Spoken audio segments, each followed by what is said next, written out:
Okay, let's talk about Xbox buying Activision.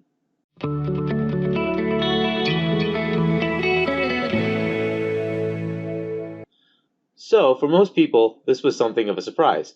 Not gonna lie, even I thought it was a long shot, but this wasn't out of the possibility for me. Yes, Monday morning quarterback, as I never put something out publicly since I just started doing videos, but I had mentioned this privately. Activision was in trouble. That's obvious. The solution to something like that is an acquisition. Who in the market would be their rescuers? Let's look at the landscape. Google. They have the resources and started up a gaming division with Stadia. Certainly already have a massive presence in gaming with the mobile Android store. However, Google recently, after the ZeniMax Bethesda deal with Microsoft, decided that they weren't as committed to gaming, so they shuttered all of their internal game studios. And so for that, I think Google is out. Apple. Apple also has a substantial presence with the iOS store and Apple Arcade subscription service. However, Apple isn't in the console space and doesn't really do a lot of internal game development. This wouldn't be a good fit. Amazon. Amazon is starting up its gaming aspirations, and this would be a huge deal for them. However, like Google, Amazon scaled back their ambitions when that ZeniMax acquisition happened. Activision is a very large bet, so it would be unlikely that Amazon would spend that kind of money on gaming. Tencent. This is an obvious option. They're already all over the place and could likely fund the purchase. Problem is that they have no ability to actually change the culture at Activision Blizzard. This wouldn't solve the core problem. At this point, someone will, say, hey, why not Sony? Well, because it is too big for them. It's really just too big for them. Sony can't afford to drop that kind of cash on anything because they just don't have it.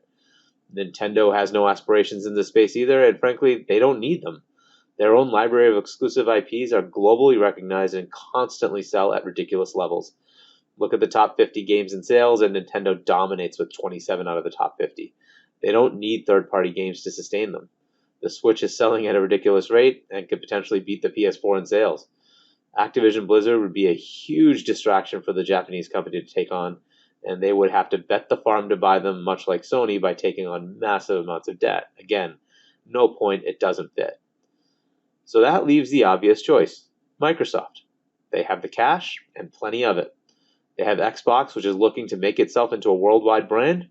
They also have two publishers worth of studios that aren't currently mired by controversy. Microsoft itself has a culture that would be substantially better than what we have understood of the culture at Activision Blizzard. Any move here would be a rescue plan to make sure one of the largest publishers in gaming doesn't drag down the industry. Microsoft and Xbox would be the only ones that could do this. Given that, the move makes sense. It is now up to Microsoft and Xbox to make the right moves to fix the situation at Blizzard, and really, Activision Blizzard as a whole.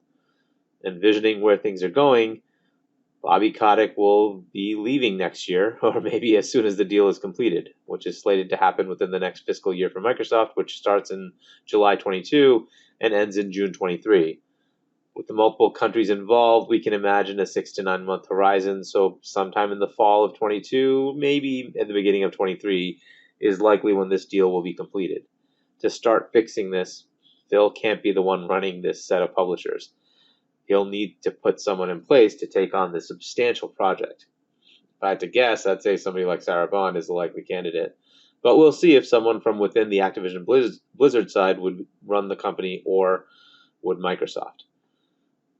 It's an exciting situation for gaming to see a potentially terrible situation turn into something positive. Xbox is in many ways the opposite of Activision Blizzard in culture. Activision is all about the bottom line and pushes game deadlines over the quality of life of their developers. Xbox states the opposite, and some of the interviews of current and ex-devs from Xbox have confirmed some of that. There are many issues to resolve here, with open legal issues, harassment claims, and a terrible work culture. Hopefully, Microsoft is up to the task in fixing this situation. Only time will tell if this is a success story or a big failure.